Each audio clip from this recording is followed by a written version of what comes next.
Hi, I'm Madeline Harper. At my MIT graduation, still holding my diploma, Mom shoved a folder into my hands and whispered, "Sign it, give the AI to Eliza."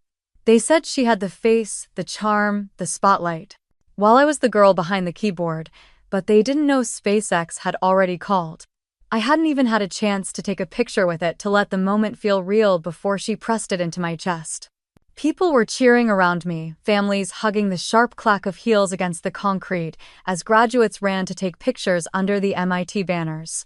I'd spent 4 years here coding in the basement labs, skipping parties, living on coffee and cheap instant noodles. This was supposed to be my day. Instead, the stage was set for Eliza Harper. She was 24, a full 2 years older than me, with perfect hair and that influencer smile that made people call her America's sweetheart. She wore a white dress that flowed around her as she moved, a light blue sash tied perfectly at her waist. The cameras loved her and she knew it. "Move to the side," Maddie Dad said, his hand on my shoulder as he steered me out of the frame. "Let Eliza have her moment." My cap tilted slightly as I stepped back, clutching the diploma so hard the corner bent. I watched as Mom fixed Eliza's sash, smoothing it down, and whispered something that made Eliza laugh. A photographer called out, "Over here, Eliza," and she turned, that practiced grin lighting up her face as the cameras clicked. Behind her, the banner read, "Eliza Harper, Innovator of the Year." I stood on the edge of the photo, barely in the frame. Someone stepped in front of me, blocking me out completely, and I didn't even bother moving. I had built Sentinel from scratch, an AI system that could detect a cyber attack in under 2 seconds, built to adapt and learn to protect hospitals, schools, small businesses that couldn't afford big tech security. It wasn't flashy, but it worked. I worked. Every late night, every skipped holiday, every coffee-stained notebook on my dorm desk had led to this. And now they were giving it away. Eliza turned, catching my eye for a split second. She smiled soft, almost pitying, like she was sorry I didn't understand how the world worked. Then she was pulled back into another pose, another camera flash, another moment that didn't belong to me. I felt a hand on my arm. Mom again. Her lipstick was perfect, hair pinned into that tight bun she wore for every important event. "We'll talk in the car," she said, her voice low, controlled the way it always was when she wanted something to feel normal. I nodded because I didn't know what else to do. The ceremony continued around us, the dean calling out names, students crossing the stage, families cheering, flowers being passed over the railing, cameras catching every second. I barely heard my name when it was called. Barely felt the handshake, the pat on the back from a professor I had done research with for 2 years. I stepped down the stage looking for my family, but they were huddled around Eliza, taking selfies, passing her flowers, laughing as if this was her graduation. She wasn't even a student here. I walked toward them anyway, the folder still in my hand, the paper warm now from my grip. Eliza was showing the back of her phone to Mom, scrolling through the pictures they had just taken, picking which one to post first. Dad looked up and saw me. "There you are," he said, reaching out to take the folder from me. "We need you to sign that, honey, so we can get the process started." I looked down at the maroon folder, the gold lettering catching the sunlight. My name wasn't on it. Not yet. I tightened my grip on the folder, feeling the paper edges press into my palm. "I'm not signing anything right now," I said, keeping my voice steady. Dad's smile slipped just a flicker, but it was enough. He glanced at Mom, who was adjusting Eliza's hair for another photo. "Honey, this is for the best," he said, lowering his voice like we were sharing a family secret. "We've talked about this." "No, you talked about it," I said. "I didn't." Behind him, Eliza was laughing with 2 men in navy suits, one of them holding a press badge, the other flipping through a glossy folder with her name printed in bold. I saw the MIT logo on the corner, a rush of heat climbing my neck. Eliza turned, catching my eye, and her smile was soft, almost sad. She mouthed, "Just sign it." My heart thudded so hard it made my vision pulse. I looked around, seeing families taking photos, friends hugging, professors shaking hands. My graduation was happening, and I was invisible in it. Mom finally stepped forward, her perfume sharp in the breeze as she tucked a stray hair behind my ear. "Madeline," she said, using the voice she reserved for when she needed me to behave, "we don't need drama today. Let Eliza handle the launch. You can keep working on your projects." I opened the folder. The first page had the Sentinel logo I designed in my dorm, the geometric lines I sketched on a napkin at 2 a.m. digitized and cleaned for a pitch deck I never approved. Below it in heavy font it read Intellectual Property Transfer Agreement. There were lines for signatures. Dad. Mom. Eliza. Their signatures were already their neat dated final. There was only one line left blank waiting for me. My hands shook. "You've already signed it," I asked, my voice catching. "It's for efficiency," Dad said, avoiding my eyes. "It's your future too, honey," Mom added, pressing her hand on mine over the folder. Eliza stepped closer, heels clicking softly on the concrete, the photographer following her like a shadow. She reached out, touching my arm lightly. "I promise I'll take care of it, Maddie," she said. "You're the brain, I'm just the face. You don't want to deal with the spotlight, do you?" I pulled my arm away. She flinched, but the softness on her face didn't change. I could smell the coffee from the cart nearby, hear the distant cheer as another graduate's name was called. My name was supposed to be on that screen behind the stage, the one now showing Eliza's face with the words "Future of AI" in bold white letters. It should have been me. Eliza was saying something, but her voice faded as the blood rushed in my ears. I thought about every night I spent in the lab while Eliza was out doing sponsored makeup tutorials. Every line of code, every test, every time I watched the sunrise from my dorm window because I was still working. They didn't care. I looked back down at the folder. At the blank line. Not yet. I snapped the folder shut, the sound sharp enough that Eliza blinked. Dad's jaw tightened, Mom's hand dropped from my arm. The photographer stepped back, unsure if he should keep taking pictures. "I'm not signing this," I said, clear louder than I meant to. Mom's eyes narrowed, but she kept the tight smile. "We'll talk about this later." Eliza's phone chimed and she looked down, her face lighting up. "It's the article. They just posted it." She turned the screen toward me.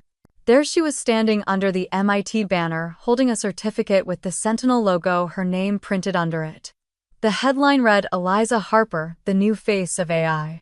I didn't see my name anywhere. I turned and walked away before anyone could stop me, clutching the folder to my chest as if it were the only thing left that was mine. Behind me I heard Dad's voice, calm but tight. "Give her a minute." But I didn't need a minute. I needed them to see that I wasn't going to disappear just because they wanted me to.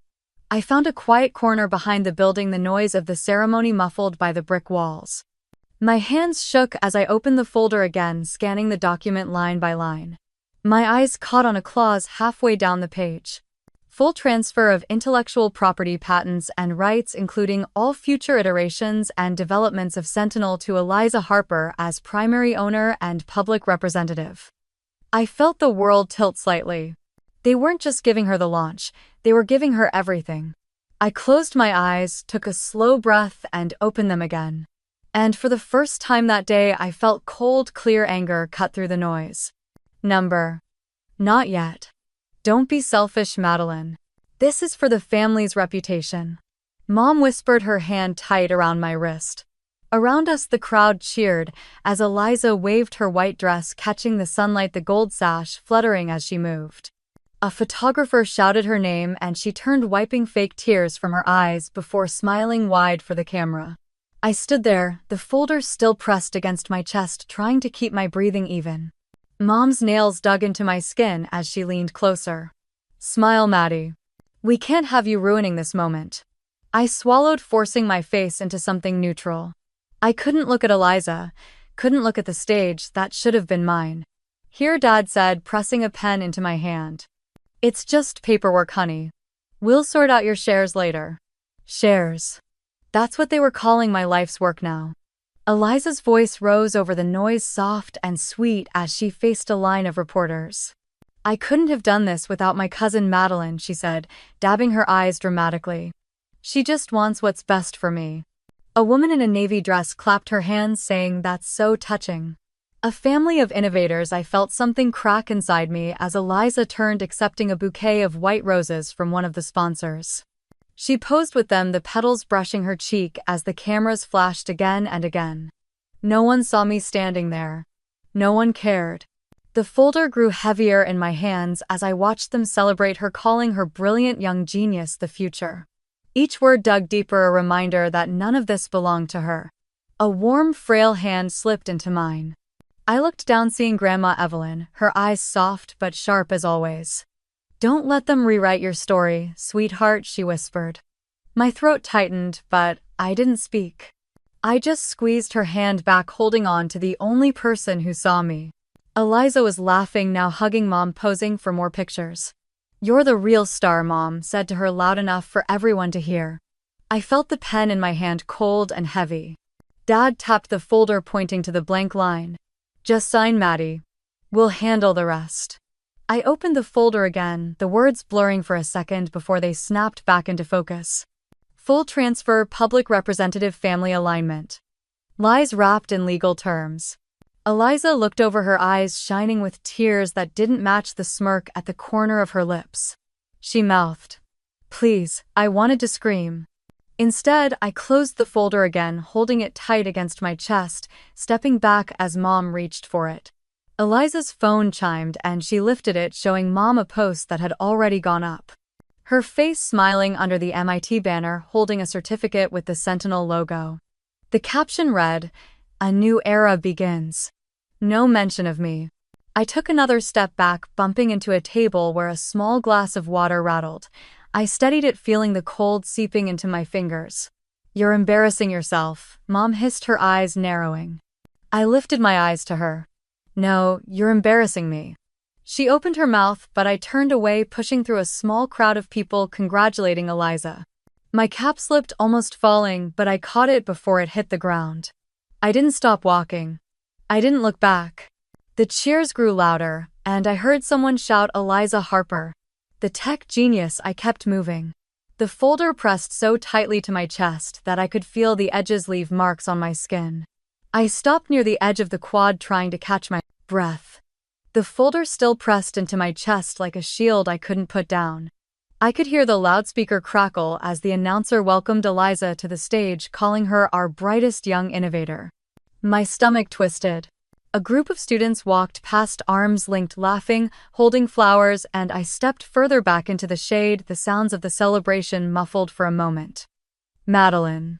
I turned to see Mom striding toward me, heels clicking, face composed but her eyes sharp. "You're making this harder than it needs to be," she said. "We're a family, we do this together." I shook my head. "You've already decided, Mom." Her jaw tightened, but she glanced around, keeping her voice low. "Don't ruin this for Eliza. She's not the one who spent 4 years building Sentinel," I said. Mom's eyes flickered. "Eliza will handle the investors, the speaking, the press. You can focus on building. You never liked being in front of people anyway." That wasn't the point, but I could see she didn't care. Across the lawn, Eliza was making her way toward the stage, stopping every few steps to hug someone, to smile for a photo. She held the bouquet close, the white petals bright against her dress, her tears catching the sunlight. "Please, Madeline," Mom said softer, "now sign it and this will all be easier. You'll get your share. You'll still be part of this." I looked at her, at the way she smoothed her hair, the way her hands kept adjusting the strap of her purse. She was nervous, but not for me. She was nervous for Eliza. Grandma Evelyn's voice cut through the noise of my mind. "Don't let them rewrite your story." I swallowed, looking down at the folder, the weight of it digging into my arms. A cheer erupted from the crowd as Eliza stepped onto the stage. She turned, waving with her free hand, tears streaming down her cheeks in perfect lines as the camera zoomed in. "Thank you," she said, her voice shaking in a way that sounded rehearsed. "I couldn't have done this without my cousin Madeline, who believed in me." The crowd applauded louder, people looking around, searching for me, but no one really seeing me. I stayed in the shadow of the tent, clutching the folder, unable to move. Eliza kept speaking, her words flowing like honey, thanking sponsors, thanking professors she had never worked with, painting herself as the visionary, the leader, the face of Sentinel. She paused, lifting her hand to wipe away another tear, the cameras flashing to catch it. I saw the screen set up around the quad, showing her face, the Sentinel logo floating behind her, her name printed in bold under the words "Future of AI." Then for a moment, her eyes flickered past the lights and landed on me. She didn't smile. She didn't look away. And in that second, I saw it. She knew exactly what she was doing. The camera shifted, zooming in closer, framing her perfectly, cutting me out of the shot, even as I stood there watching. I felt the folder slip a little in my grip, and I tightened my hold, the edges biting into my skin, grounding me in the moment. They weren't going to see me. Not today. Not yet. That night I found him. Tyler was standing under a string of lights, a glass of champagne in his hand, laughing, as Eliza leaned in close, her smile bright, her hand brushing his arm like it was nothing. I stopped just outside the tent, the cold air biting against my skin, the folder still clutched under my arm. He lifted his glass, clinking it softly against hers, his eyes warm, his laugh low. The same laugh I used to hear when we stayed up late debugging code in my dorm, when he promised me we were in this together. My stomach twisted. Eliza caught sight of me first, her lips curling as she stepped back, tilting her head like she was confused why I was there. Tyler turned, his smile faltering as his eyes met mine. "Madeline," he said, his voice soft, but I could hear the edge of guilt. "What are you doing here?" I asked, my voice calm, too calm. Tyler lowered his glass. "I was just with her," I finished, glancing at Eliza, who didn't bother hiding the smirk on her lips. "It's not what you think," he said quickly. I stepped closer, close enough to see the slight flush on his cheeks, the way his fingers tightened around the glass. "You promised me," I said, my voice low. "You said you'd protect Sentinel." Eliza sighed, pulling her phone from her clutch, ignoring us as she turned to check the screen, the glow lighting up her face. "I was helping," Tyler said, his voice cracking. "She said she just needed a demo, a look at the interface. She said it would help the pitch." My heart thudded hard. "You took my code." He shook his head, but he wouldn't meet my eyes. "I just copied the UI, the front end." "She said you'd agreed." "I never agreed." I snapped, my hands shaking now, the folder pressing painfully against my side. Eliza glanced over, her eyes cold. "You're making a scene, Maddie." "Shut up," I said, turning back to Tyler. "You took my work and you gave it to her." "She paid me," he whispered so quietly I almost didn't hear it. The world seemed to tilt. "You sold me out," I said, the words tasting bitter on my tongue. Tyler reached for me, but I stepped back, shaking my head. The music inside the tent shifted, a soft pop song, starting laughter, echoing under the lights. "I thought you loved me," I said, my voice cracking. "I do," he said, but it sounded empty, hollow. Eliza's phone dinged, and she looked at the screen, her eyes lighting up. "Perfect timing," she said softly, and then she lifted the phone, turning on the front camera. "Hi everyone," she said, tears filling her eyes instantly as she tilted the camera for a live stream. "I just want to thank my cousin Madeline, who's always believed in me." I stood there watching her fake cry, her voice shaking as she talked about family, about support, about how we worked on Sentinel together. She didn't say my name again. I turned, pushing past Tyler as he called after me, my steps quick and sharp against the pavement as I left, the lights behind, the cold air burning in my lungs. I didn't stop until I reached my apartment, the silence of the hallway pressing in as I unlocked the door, stepping inside, locking it behind me. I dropped the folder on the kitchen table, the sound echoing in the small space, and pressed my hands against the counter, trying to steady my breathing. My phone buzzed. I glanced down, the screen lighting up with a new email. Subject: Sentinel code detected in system testing, sender SpaceX. I stared at it, the words blurring for a moment before clearing each letter, sharp, final. Requesting immediate verification of ownership and authorization. I sank into the chair, the glow of the email lighting up the dark kitchen. My hands trembled as I scrolled back to the subject line, reading it again, forcing each word into my brain. SpaceX, Sentinel. Verification of ownership. A sharp knock pounded on my door, jolting me up. "Madeline, open up," Tyler's voice called, muffled through the wood. I didn't move. Another knock, louder. "Please, Maddie. We need to talk." I pulled in a shaky breath, walked to the door, and unlocked it, swinging it open just enough to see his face. His hair was messy, his eyes wide, and he was breathing hard like he'd run up the stairs. "What did you do?" I asked, my voice flat. He swallowed, glancing down the hallway before looking back at me. "I didn't think it would go this far." "You took my code, Tyler." He flinched like I slapped him. "I was trying to help you." I laughed, cold and sharp. "Help me by stealing Sentinel." His shoulders slumped, his eyes darting to the folder still on the table behind me. "Eliza said it would be easier if she handled the pitch." She said you'd agree. I didn't. She paid me Maddie, he whispered, his voice breaking. I needed the money. I felt my stomach drop, a cold emptiness spreading in my chest. You sold me out. For what, a few $1,000s? It wasn't like that, he said, stepping forward, but I blocked the doorway.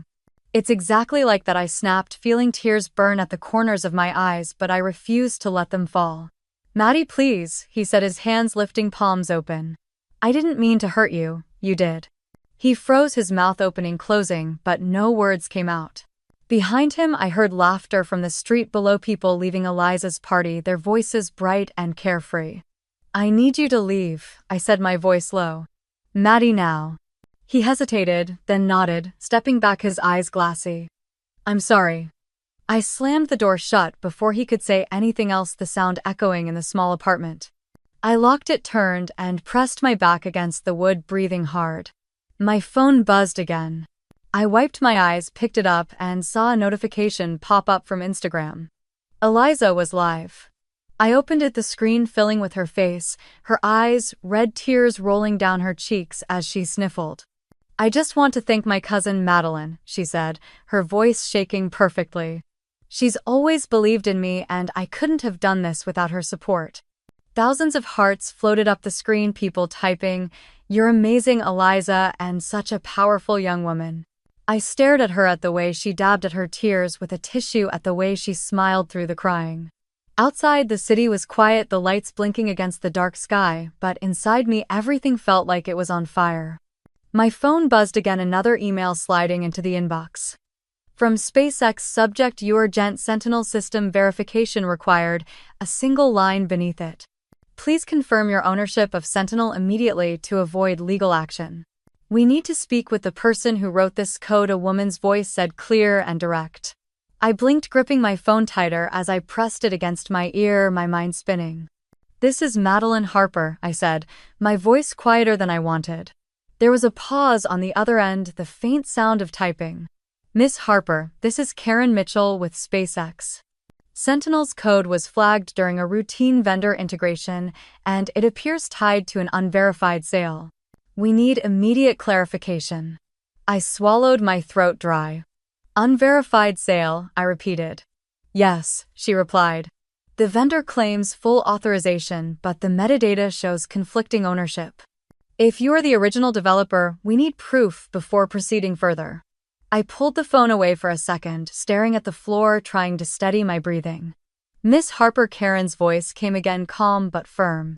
I'm here, I said, forcing myself to focus. What happens if I can't prove it? There was another pause. If you cannot provide proof, we will proceed under the assumption of vendor ownership. However, if you are the rightful owner, we will protect your rights under federal IP law. My hands trembled. I thought about the hours in the lab, the video calls with my advisor, the logs on my laptop, the sticky notes with code scribbled in black ink, the voice memos I sent to myself at 3 a.m. I had proof. Can I send you documentation? I asked. Yes, she said. Send all relevant commit logs, dated video demonstrations, and any project notes you have immediately. I nodded, even though she couldn't see me. Okay, Miss Harper, she added, her tone softening slightly. We're not here to hurt you. We just want to know the truth. The call ended, leaving the apartment silent again. My phone screen reflected my face, pale and tired, eyes swollen from the night before. I pulled in a deep breath, walking quickly to my desk, flipping open my laptop. The screen lit up, the cursor blinking like it was waiting for me to decide. I opened the folder labeled Sentinel V1.0 and scrolled through the commit logs, each one stamped with my name, the dates stretching back 2 years. The first test run, the error logs, the nights I stayed in the lab until sunrise to fix a single broken line. I opened the video files, the ones where I explained the system architecture to Professor Halbridge over Zoom. My hair messy, dark circles under my eyes, but my voice steady as I described the adaptive response protocols. I dragged the files into a new email draft, attaching each one, carefully checking the metadata, the timestamps, the details. My fingers hovered over the keyboard, the cursor blinking next to the to field. I typed Karen's email address. A sharp knock hit the door, breaking my focus. I looked up to see the handle turn.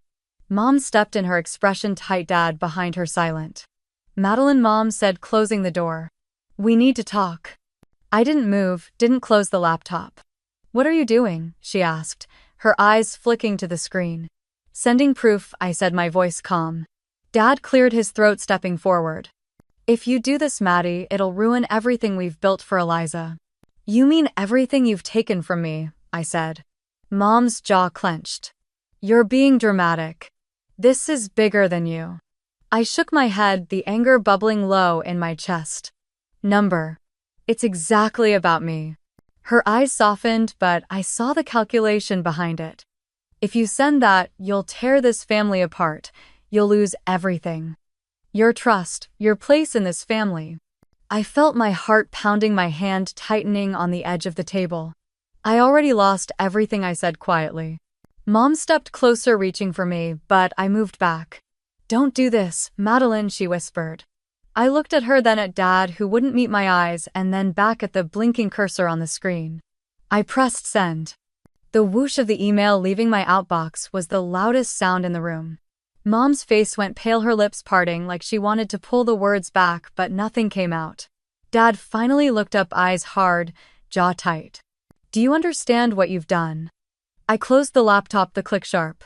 I told the truth. His hands clenched at his sides. You've put this family at risk, Madeline. I stood, the chair scraping against the floor. You did that the moment you chose Eliza over me. Mom stepped forward, reaching for my arm. They'll sue us. Do you understand? Eliza will lose her investors, your father will lose contracts. This isn't just about you. I pulled my arm back, shaking my head. It was never about me, was it? The silence that followed felt like the air had been sucked out of the room. Dad's eyes narrowed, his voice low. Don't think you're above consequences, Madeline. We protected you. We paid for everything so you could play with your projects. My stomach tightened, but I forced myself to look him in the eye. You didn't pay for Sentinel. I did. Every late night, every hour I spent alone when you told me family mattered more than my work. Mom's lips trembled. We raised you. We gave you everything. I blinked, feeling the heat burn behind my eyes, but I wouldn't let it fall. No, you took everything. They stood there, frozen, the weight of the words pressing between us. A buzz from my laptop broke it. I flipped it open, my heart pounding as I saw the notification. New email. From Karen Mitchell, SpaceX. Subject acknowledged. Mom's eyes darted to the screen, her voice dropping, a dangerous calm settling in. Madeline, if you go through with this, you'll regret it. We can't protect you from the fallout. I closed the laptop, gripping the edges, grounding myself. I don't need your protection. Dad's nostrils flared. This is betrayal. I exhaled slowly. No, this is survival. They didn't move, didn't speak, just stared at me like I was a stranger in their kitchen. I grabbed the folder from the table, tucking it under my arm as I moved toward the door. The hallway felt cold, the air sharp as I stepped into it, the door clicking shut behind me. I stood there for a moment, breathing the scent of dust and old carpet grounding me. My phone buzzed again. A new email popped up. From Karen Mitchell, SpaceX. Miss Harper, we acknowledge receipt of your documentation. We request an in-person meeting to confirm authorship and next steps. The message ended with an address, a time, and a line that made my breath catch. We would like to meet you tomorrow at 9:00 a.m. My thumb hovered over the reply icon, the hallway silent around me. I thought about Eliza's face on the live stream, tears glistening under fake lights, her voice sweet as she thanked me for supporting her dreams. I thought about Tyler's voice shaking as he admitted he sold my code, about the cold betrayal that left me shaking in my own apartment. And I thought about the folder in my hand, the last piece of myself they hadn't taken. I lifted my head, the decision sharp, final. I typed a short reply, my thumbs steady now as I hit each letter carefully. I am ready to meet in person. I hit send, the screen glowing in the dim hallway light. I tucked my phone into my pocket, pulling the folder closer to my chest, feeling its weight like armor. Down the hall, I could hear a door open, someone laughing softly, the world going on as if everything hadn't just changed. I took a step forward, then another, each one quiet but solid. Outside, the city lights flickered against the dark sky, car headlights passing in slow glows. I walked toward the stairwell, pressing the door open, letting the cold air hit my face, letting it clear the noise in my head. Tomorrow, they would see me. Not the version they wanted. Not the silent girl in the corner of the photo. Me. And for the first time, I didn't feel afraid. I stepped through the glass doors of the SpaceX office in DC, heart pounding so hard I thought they could hear it. The lobby was bright steel and glass everywhere, screens flashing launches and satellite maps, a quiet hum filling the air. I clutched my laptop tighter, feeling the weight of it in my hand, reminding me why I was here. A woman with sharp eyes and a calm presence stepped forward, holding out her hand. Madeline Harper, I nodded, taking her hand. Yes. I'm Karen Mitchell, she said, giving a small, reassuring smile. Thank you for coming. She led me down a hallway lined with framed mission patches and photos of rockets. Each step felt heavier, but I kept moving, matching her pace. We entered a conference room with a long table, a screen already set up, cables ready. Karen gestured to a chair. Please sit. I set my laptop down, my fingers brushing over the sticker on the lid, the one Eliza once teased me about. I opened it, the screen lighting up, familiar code waiting. Karen sat across from me, folding her hands. We need to understand Sentinel from the inside out. Walk me through it. I inhaled slowly, letting the air steady me, and began. I showed the architecture, the way the detection system adapted in real time, the protocols that let it identify threats in under 2 seconds. I pulled up commit logs, dates stamped late at night, early mornings, the timeline of every breakthrough. I opened the demo video, the one I recorded in my dorm at MIT, explaining why Sentinel was different, why it mattered.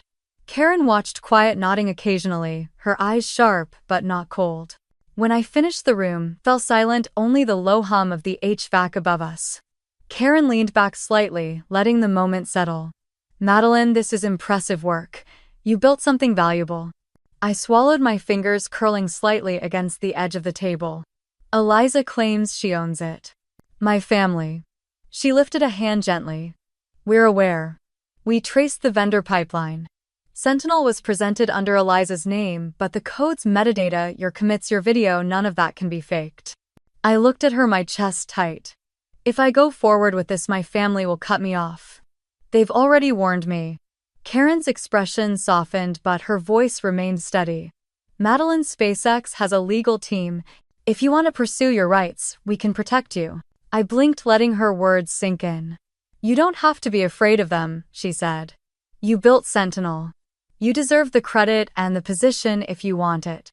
I stared down at my hands, the small scars from soldering circuits, the faint ink stains from late nights writing algorithms. This was what I had worked for. All those hours alone, the moments I thought no one would ever see me, had led here. Karen leaned forward, folding her hands together on the table. We need someone to lead Sentinel here, Madeline. We need someone who understands it, someone who believes in it. My breath caught a mix of fear and something else I hadn't felt in a long time, hope. What happens if Eliza tries to fight it? I asked, my voice steady but quiet. Karen tilted her head. She can try, but she will lose. The documentation you've provided is airtight. We will handle the legal side. I nodded slowly, feeling the weight on my shoulders, the fear still there, but no longer paralyzing. Karen watched me carefully, her gaze calm but intense. You have a choice, Madeline. You can walk away and let them continue using your work without credit. Or you can step forward, take your place and lead. I looked up, meeting her eyes, seeing no judgment, only truth. The decision is yours, she said quietly. And for the first time in a long time, it felt like it really was. I looked at Karen, the steady calm in her eyes, the quiet power in her posture. A small voice in my head whispered that this was it. I need to think, I said, my voice lower than I meant. Karen nodded, folding her hands again. Take your time, Madeline. We're here. I closed my laptop, sliding it back into my bag, feeling the heaviness of every step I took as I stood. She stood too, walking me back down the hallway. The mission patches seemed to blur as we passed, but the air felt clearer somehow. When we reached the glass doors, she stopped. You know, Madeline, the hardest part of genius isn't the building. I looked at her, confused, clutching the strap of my bag. It's the claiming, she said, her voice calm, her eyes kind but sharp. People are quick to celebrate a bright mind until it threatens their comfort. I swallowed, feeling something heavy and bright at the same time in my chest. My family will come after me. Karen gave a small, steady nod. They will try. I don't want to destroy them, I said, the words slipping out before I could stop them. She held my gaze. You're not destroying them, Madeline. You're setting boundaries. There's a difference. The quiet confidence in her words made something inside me steady, like a trembling glass finally settling on a table. I nodded once, gripping the bag tighter, the familiar plastic edge of the folder inside digging into my palm. Karen glanced at her watch. If you decide to move forward, we can begin the legal transition by Monday. Sentinel needs you. We can't keep it in limbo. I exhaled, the weight of her words pressing against the fear in my chest. She opened the door for me, and the cold DC air swept over my face as I stepped out. The sky was a hard gray, clouds moving fast, wind pressing against my coat. I stood on the sidewalk, cars passing, horns in the distance, the world moving around me as I stood still. I walked to the edge of the street, the crosswalk light blinking red, people moving around me, rushing to meetings, to coffee, to things that felt so far away from where I was standing. My phone buzzed in my pocket. I pulled it out, the screen lighting up with a new message. Eliza. The preview flashed. We need to talk. I stared at it, the wind whipping my hair across my face, cold slicing across my cheeks, grounding me. Another buzz. This time from Mom. Don't do this, Maddie. Then another, Dad. We can fix this as a family. Don't ruin everything. My fingers tightened around the phone, the cold biting into my skin as the screen glowed in the gray morning. I slipped the phone back into my pocket, my breath clouding in the air, each inhale sharp, forcing me to stay steady. They were scared. They should be. I turned, looking back at the SpaceX building, the glass reflecting the gray sky, the future that was waiting, a future that for once wasn't built on someone else's permission. Karen's words echoed in my head. The decision is yours. I stood there, the city moving around me, a taxi horn blaring, a bike messenger cutting through the lane, a mother pulling her child across the crosswalk, the world living while I chose. And for the first time, I was ready to choose. I reached into my bag, pulling out the folder, feeling the weight of every late night, every skipped holiday, every quiet moment. I told myself it would all be worth it. I opened it, flipping to the first page, the one that still had Eliza's name at the top, my name buried at the bottom. I pulled a pen from my pocket, clicked it open, and crossed her name out in thick black ink. Above it in clear letters, I wrote Madeline Harper, lead developer. My phone buzzed again, and I didn't look this time. I closed the folder, holding it close to my chest, the ink still drying, the cold wind cutting across my face. I turned toward the street, lifting my chin, letting the cold air clear the noise in my head. I took a breath. And I stepped forward. The letter was waiting for me when I got back to my apartment. A thick white envelope, heavy, my name printed in sharp black letters across the front. I knew before I opened it. I stood by the counter, keys still in my hand, breath held as I tore the seal. Inside, pages of legal language, but the words were clear enough. Notice of civil action, misappropriation of family intellectual property. I let out a slow breath, the paper trembling in my hand as I set it down. They were really doing this. My phone buzzed on the counter, lighting up with a news alert. Harper family tech scandal, cousin accused of stealing family project. I opened it, the headline sitting like a weight on my chest, the photo of Eliza smiling, chin tilted, fake tears in her eyes. I clicked the video. Eliza stood at a podium, camera flashes bouncing off her white blazer, voice shaking just enough to look fragile. My cousin Madeline is struggling, she said, eyes glistening. She's dealing with personal issues, and we only want to help her get the care she needs. I could hear the reporters, the shutters clicking, the murmurs of brave and compassion.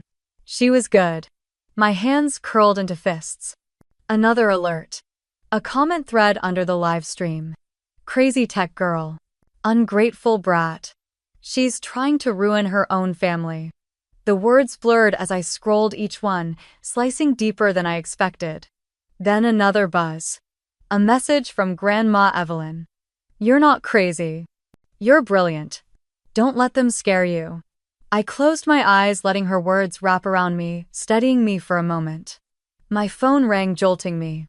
Madeline. Karen's voice was clear, calm. We saw the press conference. SpaceX is moving forward with legal support. We're filing an injunction to freeze the transfer of Sentinel. I swallowed, nodding even though she couldn't see me. They're saying I'm unstable. Karen's voice didn't change. They're afraid. That's why they're attacking you. I wiped a tear that slipped down, anger and fear tangling in my chest. What if I lose? You won't, Karen said firmly. We're with you. I exhaled, my breath shaking as I nodded again. Okay. The next morning, I walked into the courthouse, Sentinel folder in hand, hair pulled back, black blazer on, the cold air biting my cheeks. People turned as I passed, whispers following me like shadows. Crazy tech girl. Family traitor. The courtroom was smaller than I expected, fluorescent lights humming, the air dry and cold. Eliza was already there, sitting with her lawyer, her eyes red but her lips curled into a small, satisfied smile when she saw me. My parents sat behind her. Mom's eyes sharp, Dad's jaw tight. I didn't look away. The judge entered, everyone standing, the sound of chairs scraping across the floor echoing in the small room. We sat. Eliza's lawyer stood first, clearing his throat, papers in hand. Your Honor, we are seeking immediate injunction to prevent Miss Madeline Harper from distributing, profiting from, or further claiming ownership over the Sentinel system, which was developed under family guidance. I felt the burn in my chest, but I kept my face still. Karen stood, her presence quiet but firm. Your Honor, we have submitted metadata, commit logs, and independent verification from MIT and SpaceX confirming Miss Harper as the sole creator and developer of Sentinel. The judge, a middle-aged woman with tired eyes, flipped through the files in front of her, the room quiet, the air heavy. She looked up, her gaze moving between me and Eliza. Miss Eliza Harper, do you have documentation to prove your claim of co-development? The judge asked. Eliza shifted, her lawyer whispering something quickly, her lips tightening. We will provide documentation, Your Honor, her lawyer said. The judge's gaze didn't waver. You have 7 days to present proof of code commits, development logs, or any tangible evidence supporting your claim. I didn't move, didn't blink, as Eliza's eyes finally met mine. She looked away first. I watched her jaw tighten, her fingers digging into the sleeve of her blazer. The judge's gavel hit softly. Court is adjourned for now. We will reconvene in 7 days. The bailiff called out and people stood shuffling papers and clearing throats, but the air felt frozen around us. Eliza's lawyer leaned in, whispering quickly, her face pinched with forced calm. Eliza nodded, her eyes darting back to me then away again. I stood slowly, feeling the weight of every gaze in the room. Mom's eyes were sharp, but her hands were trembling as she clutched her purse. Dad kept his arms folded, his jaw tight, but I saw the flicker of doubt in his eyes before he looked down. Karen stepped closer, her hand brushing my arm lightly, grounding me. You did well. I nodded, my breath slow, steady. Thank you. As we walked out of the courtroom, the reporters waiting outside turned, the flash of cameras cutting through the dim hallway light. Madeline, did you steal Sentinel from your family? Are you mentally unwell like your cousin claims? Is it true you're being cut off by your parents? Their voices overlapped, sharp, hungry. I kept walking, Karen's presence, a steady shield beside me, the folder pressed against my chest like armor. Outside, the cold air bit at my skin, the wind whipping hair across my face, but I let it stay, the sting reminding me I was here, I was real. A camera crew moved closer, the red light blinking as a reporter shoved a microphone forward. Madeline, do you have anything to say about the claims you're unstable? I paused, letting the wind clear the noise in my head. I lifted my eyes to the camera, letting them see me, really see me. I built Sentinel, I said, my voice calm, clear. And I am not afraid. I turned and kept walking, leaving the questions hanging in the cold air behind me. Karen unlocked the car and I slid into the passenger seat, the door shutting out the noise, leaving only the low hum of the heater. She glanced at me, a small smile at the corner of her mouth. They didn't get to you. I let out a breath, my hands still gripping the folder, my knuckles white. They tried. We drove in silence, the city moving past the windows, headlights and taillights smearing across the glass as we turned onto the freeway. My phone buzzed again. A new message from Grandma. Proud of you, sweetheart. Keep going. I smiled, the first real smile in days, letting the warmth of her words settle in my chest. Karen's phone rang and she answered, her voice shifting into professional calm. "This is Karen." I heard a pause, then her voice brightened slightly. "Understood. We'll prepare." She hung up, glancing at me. "SpaceX wants you to prepare your full documentation. They're backing your claim publicly tomorrow." I nodded, the weight of it hitting me, but for once it didn't feel like it would crush me. It felt like momentum. As we pulled up to my apartment, I saw a black car parked across the street. Inside, I could see Eliza sitting in the backseat, her lawyer beside her, both of them watching as I stepped out. Our eyes met through the glass.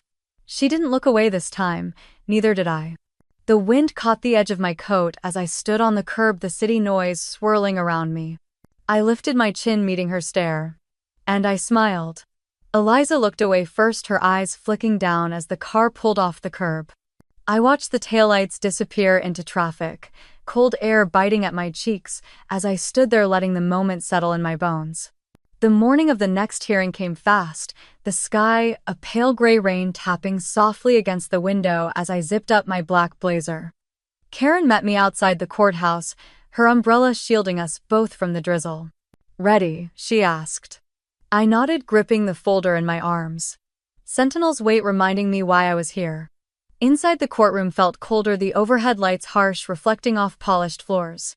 Eliza was already there, sitting beside her lawyer, her face pale, lips pressed tight, fingers twisting around a tissue she hadn't used. I took my seat, letting the chair ground me as I placed the folder on the table. The judge entered and the room stood, the scrape of chairs echoing before everyone sat again. "Eliza Harper." The judge began, her voice calm but sharp. "Do you have the required evidence to support your claim?" Eliza's lawyer stood, clearing his throat, papers rustling too loudly in the quiet room. "Your Honor, we have a presentation prepared to demonstrate Miss Harper's contribution to Sentinel." The judge raised an eyebrow. "A presentation?" Eliza's lawyer nodded, plugging in a USB. The screen flickered to life, slides popping up, screenshots of Sentinel's interface, a few lines of code, images of Eliza at a laptop. It was glossy, pretty. But it was empty. No metadata, no commit logs. No proof. Just pictures, curated moments meant to sell a lie. The judge leaned forward. "Is this your evidence of development?" Eliza's lawyer swallowed. "It demonstrates her involvement in." "Sit down," the judge said, her voice calm, final. Karen stood calm and direct. "Your Honor, with your permission." The judge nodded. Karen connected my laptop, the screen filling with real data, timestamps, commit logs. Git history, spanning years, late night pushes, test failures, debug notes. We played the video from my MIT dorm, my voice explaining Sentinel's architecture, my hands sketching logic flow on a whiteboard, the glow of the desk lamp catching my tired face as I spoke. Then the letter from Professor Halbridge confirming my solo authorship appeared on screen. Next came the document from SpaceX, verifying that Sentinel's code matched my commits and metadata with independent verification signatures. The room was silent except for the quiet clicks of reporters' cameras and the soft hum of the projector fan. I looked over at Eliza. Her face was pale, her hand over her mouth, eyes wide as she watched the truth play out in front of her, unable to deny it now. She glanced at her parents. Mom's face was tight, her jaw clenched, refusing to meet my eyes. Dad's eyes darted between the screen and Eliza, confusion and shame flickering across his features. Eliza's lawyer cleared his throat again, his fingers tapping nervously on the table. The judge's gaze moved to Eliza, steady and unreadable. "Miss Harper, do you have any further evidence to present?" Eliza's lips parted but no words came out. Her lawyer shifted beside her, his mouth opening, then closing as he lowered his head. "No, Your Honor," he finally said. The judge nodded slowly, turning a page in the file before her. Behind me I could hear reporters whispering, "She really built it. That's her code." So the cousin lied. The words wrapped around me like a shield, not noise this time, but confirmation. I turned to look at Eliza. Her eyes met mine, glassy, her lips trembling. She mouthed something I couldn't fully catch. "Please." But I didn't look away. Not this time, not ever again. Eliza's eyes darted down her shoulders, collapsing as the judge continued to speak. "The evidence is clear," the judge said, her voice echoing in the silent room. "Miss Madeline Harper is recognized as the sole creator of Sentinel. I felt a breath leave my chest, steady and quiet, as if my lungs finally remembered how to work. Behind me, camera shutters started clicking, the low buzz of whispers growing louder as reporters began typing, their screens glowing in the dim light. Eliza's lawyer tried to speak, but the judge held up a hand. "You will have no further interruptions, Mr. Gates. The case for injunction is dismissed." Karen touched my arm lightly, grounding me in the chaos. I turned to look at my parents. Mom's face was pale, her lips pressed tight, eyes refusing to meet mine. Dad looked older than I'd ever seen him, a crease in his forehead as he tried to find words that wouldn't come. Eliza stood slowly, tears streaking down her carefully painted face, mascara smudging as she turned toward me. She took a step forward, her hand reaching out, shaking. "Madeline," she whispered, her voice cracking. "Please. Don't take everything." I blinked, letting the words settle, feeling the years of silence, the moments I let her take credit, the moments I let them push me aside. "You already did," I replied softly. Her mouth opened, a sob catching in her throat as she shook her head. "I'm sorry," she whispered, tears falling now. "I didn't mean for it to go this far." Reporters crowded closer, catching every word, cameras capturing every tear that slid down her face. "You didn't care until you got caught," I said, my voice steady, each word clear. She froze, her shoulders shaking, her lawyer trying to pull her back. But she didn't move. "Please, Maddie," she pleaded, her voice breaking. "If you don't drop this, I'll lose everything." I felt Karen beside me, her presence a quiet wall of support, but I didn't need it to stand anymore. "You should have thought about that," I said, my voice calm. "I'm not dropping it." Eliza's face crumpled, a sob escaping as she covered her mouth, backing away as her lawyer led her out, reporters following their questions sharp and fast. I stood there, letting the moment sink in. The truth was loud now. And it wasn't going away. Karen leaned in, her voice low. "You did it." I nodded, clutching the folder, my fingers pressing into the edge, grounding me in the reality that this was mine now. As we stepped outside, flashes of cameras met us, reporters shouting questions, the cold air sharp as it hit my face. "Madeline, how does it feel to finally get recognition? Are you pressing charges against your cousin? What's next for Sentinel?" I paused, looking at the cameras, letting them see me, really see me.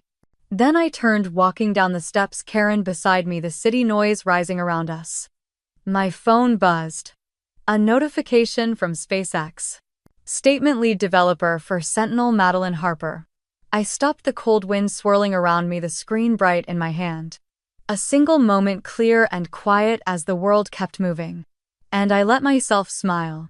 My name lit up in white letters across the LED screen at SpaceX headquarters. Madeline Harper, lead developer, Sentinel. I stood across the street for a moment, the morning breeze carrying the scent of coffee and the distant hum of city buses, the glass building reflecting the pale sunrise. For a breath, I let myself take it in. This was mine.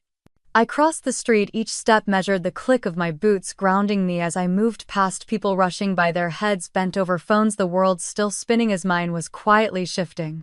Inside, the lobby was bright, filled with muted conversation and the hiss of the coffee machine.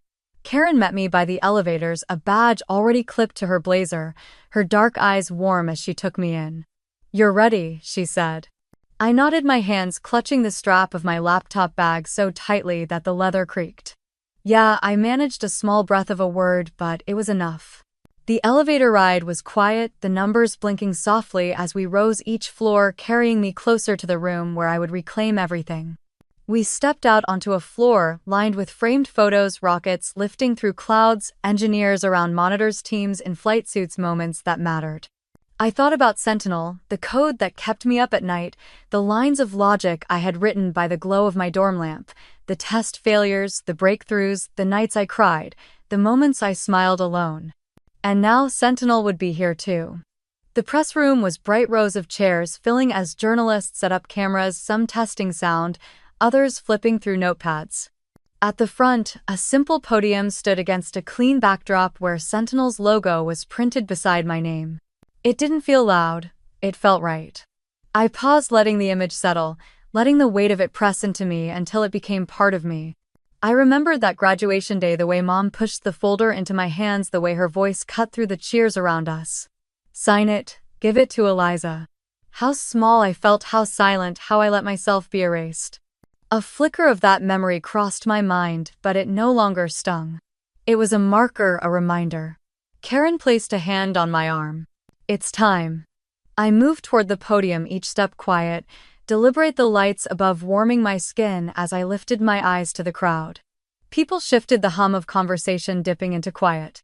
I saw the reflection of the camera lights in the glass windows blinking softly like distant stars. At the front, a young woman with a press badge caught my eye. She gave a small nod, her recorder already lifted. I set down my notes, but I didn't need them. My hands rested lightly on the podium's edge, grounding me as I looked out. I thought of Eliza, her tears, her trembling hands as she whispered apologies she didn't mean.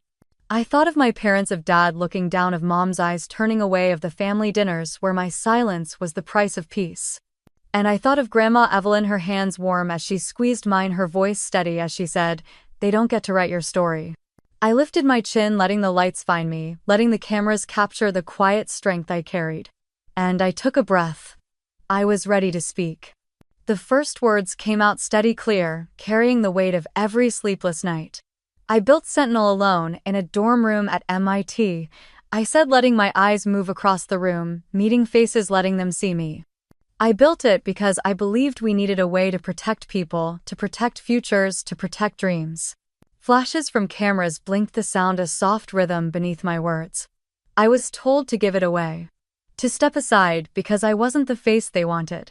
A memory flickered of Eliza's hand on my arm, of Mom's voice in my ear, of that folder pressed into my hands.